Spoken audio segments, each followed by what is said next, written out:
নমস্কার, আমি পল্লবী, রুদ্রিকের মা। কেমন আছেন সবাই? আই অ্যাম রুদ্রিক চ্যানেলে আপনাদের সকলকে স্বাগত জানাই নতুন একটি ব্লগে। তো গুড মর্নিং, তখন প্রায় সকাল 10টা বাজে। আমি উঠে বিছানা তুলছি আর রুদ্রিক এদিকেই খেলা করছিল। তো খেলা তো করছিল, সাথে দেখুন ও কি অকাজটা করেছে। ঘুম থেকে উঠেই ওর দুষ্টুমি শুরু। খাটের ওপর না বোরলিনের কৌটো ছিল। ও কৌটোটা নিয়ে দেখুন একা একা তো ঢাকনা খুলতেও শিখে গেছে এখন।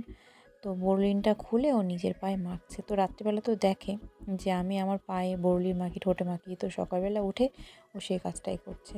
তো ওকে বকাবকি না করে, সকালবেলা যদি ওকে বকতাম তাহলে ওর মুড খারাপ হয়ে যেত। সেই জন্য ওকে আর বকাবকি না করে ওকে একটু ফ্রেশ করিয়ে মোটামুটি ওকে নিয়ে আমি মন্দিরে যাব। তার মানে আমাদের পাড়ার যে কালীস্থানটা আছে সেখানে যাব। ওকে প্রতিদিনই আমি ওকে সকালবেলা ঘুম থেকে ওঠার পর একটু বাইরে বেরোই। বাইরে বেরিয়ে একটু কালীস্থানে গিয়ে ওর প্রণাম টনাম করে তারপরে বাড়ি এসে ও ফ্রেশ হয়, দাঁত মেজে নেয়। তাতে ওর মুডটা ঠিকঠাক থাকে। একটু বাইরের দিকটা ঘোরালে, না হলে ও খিটখিট করে ঘুম থেকে উঠেই। ওটা করলে ওর বড়দাদার সাথেও দেখা হয়ে যায়, ওর মাইন্ড ফ্রেশ হয়ে যায় একটু। তারপর আমরা এদিকে প্রণাম টনাম করে, রুদ্রি এখন প্রণাম করতেও শিখে গেছে। অবশ্য প্রণামটা না ওর বাবার কাছ থেকে শিখেছে। ওর বাবাও তাই, প্রতিদিন ঘুম থেকে উঠে স্নান করার পর অনেকক্ষণ ধরে ঠাকুরের সামনে প্রণামটা ওর বাবার বন্ধই হয় না, অনেকক্ষণ ধরে প্রণাম করেই যায়। তো সেই জন্য হয়তো বাবার কাছ থেকেই ও তো এত ছোটো বয়সে প্রণাম জিনিসটা শিখেছে। তো তারপর ও প্রণাম করার পর আমরা বাড়ির দিকে আসছিলাম, আর ওইদিকে বক বক বক বক করেই যাচ্ছিলো। সকালবেলা ওর মুখটা তখন খুবই সুন্দর ছিল। আর মাঝে মধ্যে সকালবেলা উঠেই কাঁদতে কাঁদতে ওঠে, আর মাঝে মাঝে সকালবেলা ঘুম থেকে উঠেই কত সুন্দর সোনামুখ করে ওঠে। তো তারপর আমরা ঘরে এসে একটু বক বক করছিলাম মা বেটা মিলে। কিন্তু তখন না আমার ফোনে একটা সমস্যা হচ্ছিল। ফোনে যাই ভিডিও করছিলাম না কেন, ভিডিওর কোনো সাউন্ড হচ্ছিল না। তো আমি তখনও জানতাম না যে আমার ভিডিওতে ঠিকঠাক সাউন্ড আসছে না। তো রুদ্রিক এদিকে খেলা করছিল আর আমি কিছু বকবক করছিলাম। কী বকবক করছিলাম আমার এখন কিছুই মনে পড়ছে না, যখন আমি ভয়েস ওভারটা দিচ্ছি এখন। তো তারপর রুদ্রিকের বাবাকে আমি ফোন করেছিলাম যে এরকম এরকম সমস্যা হচ্ছে, কী করব। তো ওর বাবা বলল ভিডিও হয়তো অনেক বেশি হয়ে গেছে, সেই জন্য হয়তো সমস্যা হচ্ছে। তা সত্যি আমার ফোনে ভিডিও ফটো অনেক বেশি হয়ে গিয়েছিলো, সেই জন্য হয়তো কিছু সমস্যা হচ্ছিলো। তো আমি কিছুটা ডিলিট করার পরে দেখলাম যে না, ঠিক আছে, এবার ভয়েস আসছে ভিডিও করলে। তো রুদ্রিক এখানে অনেক কথা বলছিল, কিন্তু দুর্ভাগ্যবশত তখন ভিডিও হচ্ছিল না বলে, মানে ভিডিও হচ্ছিল না বলতে তখন ভয়েস শোনা যাচ্ছিল না। সেই জন্য আর কিছু শোনানো গেল না আপনাদেরকে। তো তারপর ও বড়দার কাছে খেলা করছিল।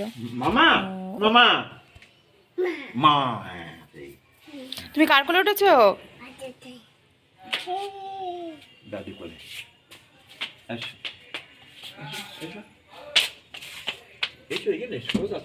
ওইদিকে যায় না বাবা, ওইদিকে যায় না। এই যে পাতা, ওই পাতা নেবে না, পাতা না, কি পাতা এটা? কাঁঠাল। কি পাতা? কাঁঠাল পাতা।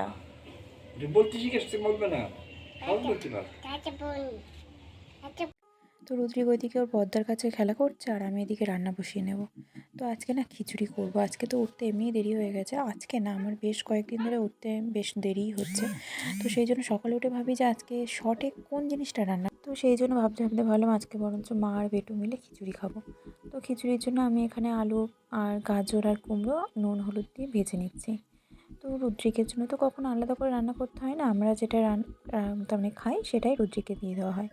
আর যখন একদম ছোটো ছিল তখন ওর জন্য আলাদা প্রেশার কুকার রান্না করতে হতো। তারপর আমি এখানে একটু পেঁয়াজ আর পেঁয়াজকুলি দিয়ে দিলাম। পেঁয়াজকুলিটা জানি না অন্য কেউ খিচুড়িতে দেন কি না, আমার ঘরেতে অনেক দিন ধরে আনা ছিল, তাই ভাবলাম একটু খিচুড়ির মধ্যে দিয়ে দিই। আর ওই যে আদা বাটা দিলাম, একটু বাটা বলতে আদা কোড়া। তো এবার আমি গুঁড়ো মশলা দিয়ে দেবো। গুঁড়ো মশলা বলতে শুধু সামান্য হলুদ দেবো আর জিরে গুঁড়ো দেবো। আজকে আর লাল লঙ্কার গুঁড়ো দেবো না, কাঁচা লঙ্কা দিয়ে রান্না করব। লাল লঙ্কার গুঁড়ো আমরা খাবারে ব্যবহার করি, কিন্তু আজকে ভাবলাম আর লঙ্কা গুঁড়ো দেবো না, কাঁচা লঙ্কা দিয়েই রান্না করি। তো এবার আমি চাল আর ডালটা দিয়ে দিলাম। আমি এখানে 2 ধরনের ডাল দিয়েছি, মসুর ডাল আর মুগ ডাল। মসুর ডাল দিয়েছি বলে আমি কিন্তু এখানে পেঁয়াজ আর পেঁয়াজগুলো এটা দিয়েছি, নাহলে আর পেঁয়াজটা দেওয়ার কোনো প্রয়োজন হতো না। তারপর একটু লবণ দিয়ে আমি জল দিয়ে দেবো, মশলাটা কষিয়ে জল দিয়ে দিলাম। তো এইভাবে হতে থাক। তারপরে আমি ঢাকা দিয়ে দিয়েছিলাম। তারপর এটা তুলে আমি এখানে একটু কাঁচা লঙ্কা, সামান্য লবণ আর কড়াইশুঁটি দিয়ে দিলাম। আমার এখানে প্রায় হয়ে গেছে নামানোর সময়, তো আমি নামানোর সময় একটু সামান্য ঘি আর গরম মশলা দিয়ে নামিয়ে নেব। আমার এখানে রান্না কমপ্লিট মোটামুটি, মোটামুটি না হয়েই গেছে। তো রান্না করার পর আমি রুদ্রিক স্নান করে নিয়েছি, রুদ্রিককে খাওয়ানোও হয়ে গেছে তখন, আমারও খাওয়া হয়ে গেছে। তারপর দুজনে একটা পেয়ারা নিয়ে ও হাফ আমি হাফ নিয়ে ছাদে চলে এসেছি। তো ছাদে কিছুটা সময় কাটানোর পর আমরা নিচে যাব, নিচে গিয়ে রুদ্রিককে ঘুম পাড়িয়ে দেবো। তো রুদ্রিক এদিকে খেলা করছিল। ও না এখন সব কিছু নিয়ে না ও বন্দুক বানিয়ে নেয়, কোনো কিছু হাতে পেলেই সেটাকেই ওর বন্দুক। তো এইদিকে ও বন্দুক নিয়ে খেলা করছে আর আমি একটু রোদ্রে শীতের মধ্যে দাঁড়িয়ে থাকি, তারপরে নিচে গিয়ে ওকে ঘুম পাড়িয়ে দেবো। আর ওই যে ওর বদ্দা নিচে ছিল, সেই জন্য ওপর থেকে ও বদ্দাকে ডিসকাও করছে। এখন সব সময় ওর বন্দুক ওর হাতে, কোনো কিছু না হলেও মানে লাঠি পেলেও সেটাও ওর বন্দুক। কই বাবুন কই? এ মা, এই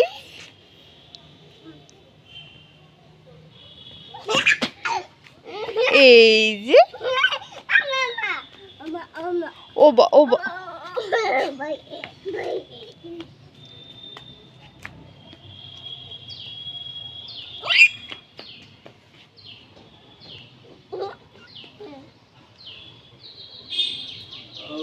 ধরে ফেলেছি।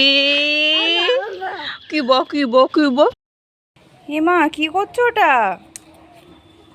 ওটা কি? হ্যাঁ, কি ফুল? জবা ফুল। আমার দিকে তাকাও। এ মা, এরকম দুষ্টুমি করলে কিন্তু বাবা লেঙ্গুর চলে আসবে এবার। লেঙ্গুর কেমন করে? এদিকে আসো, এদিকে আসো। লেঙ্গুর কেমন করে?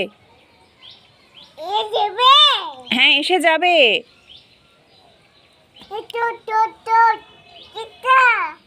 তুমি শিখিয়ে লুকিয়ে যাও, লুকিয়ে যাও, লুকিয়ে যাও। তুমি কি একটা সারপ্রাইজ নিতে চাও? হুম, সারপ্রাইজ দেবো তোমাকে।